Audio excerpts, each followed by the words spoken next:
बिस्मिल्लाहिर्रहमानिर्रहीम। अस्सलाम वालेकुम। उम्मीद है कि आप खैरियत से होंगे।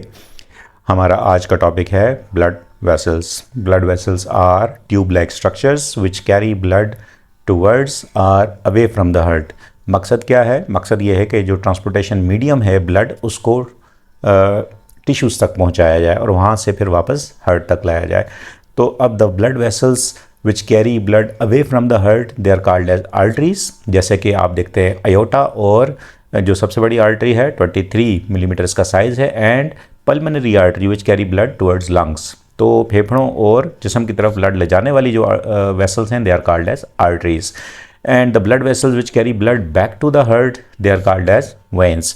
जैसा कि आप देखते हैं इन्फीरियर वेना कैवा, जो सबसे बड़ी वेन्स हैं, सुपीरियर और inferior vena cava, they carry blood towards right side of the heart. इसी तरह pulmonary veins carry blood from the lungs back to the heart, और ये ओपन होती हैं लेफ्ट एट्रियम के अंदर। तो ये सारी ब्लड वेसल्स होती हैं, इनका मकसद क्या होता है कि इनका मकसद ये होता है कि ब्लड को टिश्यूज़ के पास लेके जाया जाए और टिश्यूज़ से एक्सचेंज ऑफ मटेरियल के बाद ब्लड को वापस हार्ट तक लाया जाए। और हार्ट जो होता है it is a pumping device which pumps blood to the various parts of the body. तो ब्लड के जो ब्लड वेस्कुलर सिस्टम के अंदर जो कंपोनेंट्स हैं वो तीन हैं। एक heart which is a pumping device, दूसरा blood itself which is a transportation medium, and third one is blood vessels. इनमें से जो सबसे पहले आपके पास हैं they are called as arteries. The largest artery is called as aorta which is having a size of 23 millimeter roundabout, and the smallest artery is arteriole which is 0.2 millimeter in size. Arteries जो होती हैं आमतौर पे deep होती हैं, muscles के दरमियान में मौजूद होती हैं, ठीक है जी, और ये सुपरफिशली आपको कम ही नज़र आती हैं। और इसके अलावा they do not have valves. Her artery के स्टार्ट के अंदर, हार्ट के फ़ौरन बाद आप देखते हैं अयोटिक सेमिल्यूनर वाल्व और पल्मोनरी सेमिल्यूनर वाल्व जो होता है, इसका मकसद होता है कि हार्ट के अंदर वापस ब्लड रिटर्न ना हो जाए। बाकी पूरा का पूरा जो आर्टेरियल सिस्टम है इसके अंदर कहीं पे भी वेल्व्स नहीं होते, चूँकि ब्लड प्रेशर जो होता है वो कैपिलरीज तक इवेंचुअली मेंटेन रहता है, although keep on decreasing, लेकिन ब्लड प्रेशर मौजूद होता है चूँकि heart is pumping this blood to the systemic and pulmonary circulation throughout the body. अब जो आर्टरीज़ हैं, जब इनका क्रॉस सेक्शनल एरिया आप देखते हैं तो इस क्रॉस सेक्शनल एरिया के अंदर आपको तीन एरियाज़ जो होते हैं वो रिकग्नाइज होते हैं, जैसा कि आप डायग्राम के अंदर देख रहे हैं। इस डायग्राम में आप को तीन एरियाज़ नज़र आ रहे हैं। Number 1 tunica adventitia, number 2 tunica media, and number 3 tunica intima.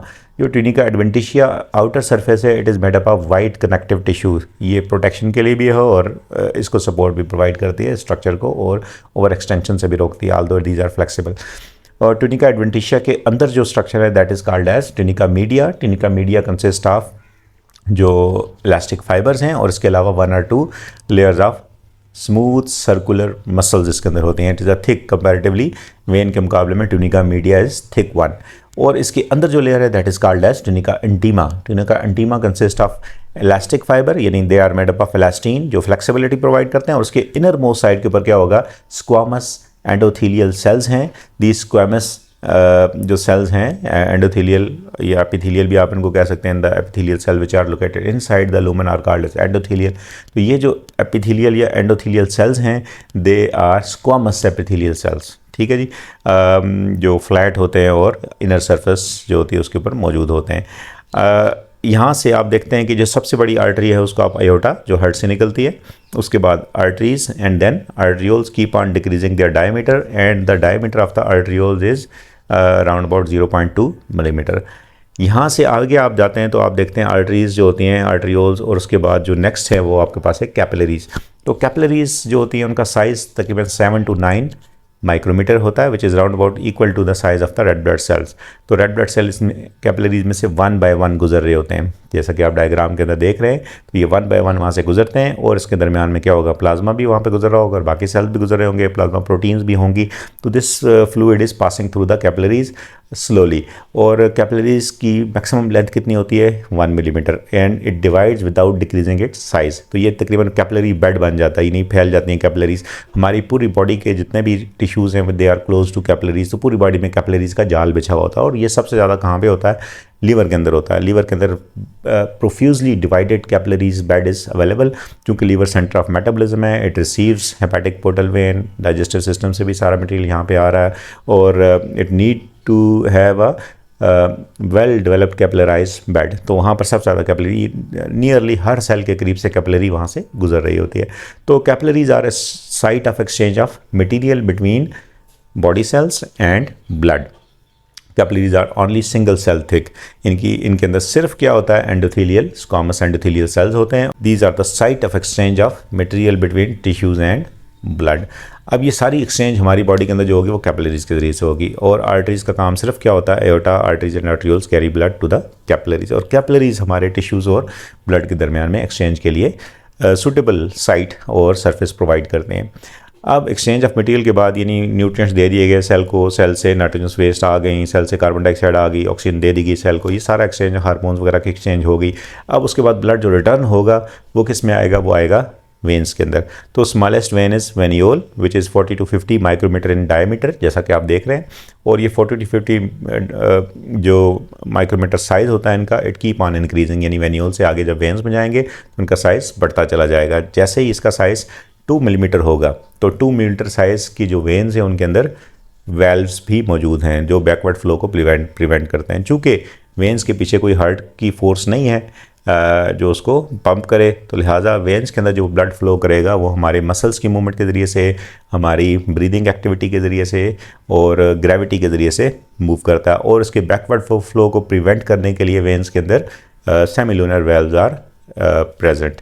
ये सेमिलुनर वेल्व्स कहाँ पे होंगे, ये हार्ट से नीचे नीचे यानी हमारी लेग्स और एब्डोमेन के अंदर जो वेन्स होंगी उनके अंदर सेमिलुनर वेल्व्स होंगे, लेकिन हार्ट से ऊपर जो एरियाज़ है वहाँ पर सेमिलुनर वेल्व्स वेन्स के अंदर नहीं होते, क्योंकि ग्रेविटी के ज़रिए से they are getting return to the heart. जबकि लोअर बॉडी पार्ट्स होते हैं वो ब्लड को स्क्वीज़ करते हैं मस्कुलर मूवमेंट के ज़रिए से, विसरल ऑर्गन्स की मूवमेंट के ज़रिए से, ब्रीदिंग के ज़रिए से और मूवमेंट के ज़रिए से, और obviously they prevent backward flow as far as legs are concerned या abdominal region is concerned।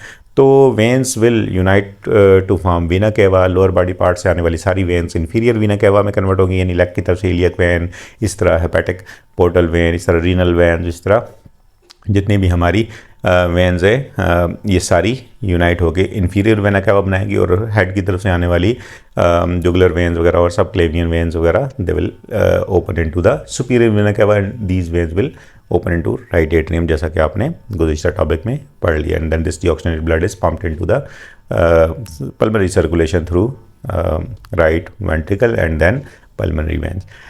So these blood vessels are responsible for circulation of the blood throughout the body। अब वेन्स का जब आप cross sectional area देखते हैं तो veins के cross sectional area के अंदर आपको वही 3 लेयर नज़र आती हैं, यानी tunica adventitia, tunica media and tunica intima.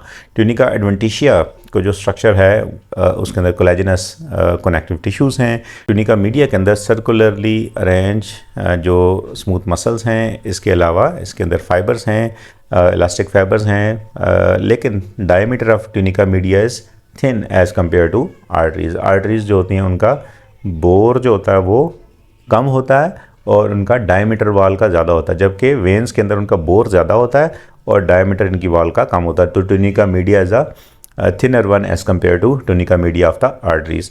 और अंदर वही लेयर होगी जिसमें एंडोथेलियल स्क्वामस सेल्स होंगे और इसके अलावा small amount of elastic fibres भी यहाँ पे हो सकते हैं। तो मोर और लेस वही स्ट्रक्चर है, लेकिन आर्टरीज़ के अंदर जो tunica media it is thick one as compare to veins. Thank you so much and have a nice day।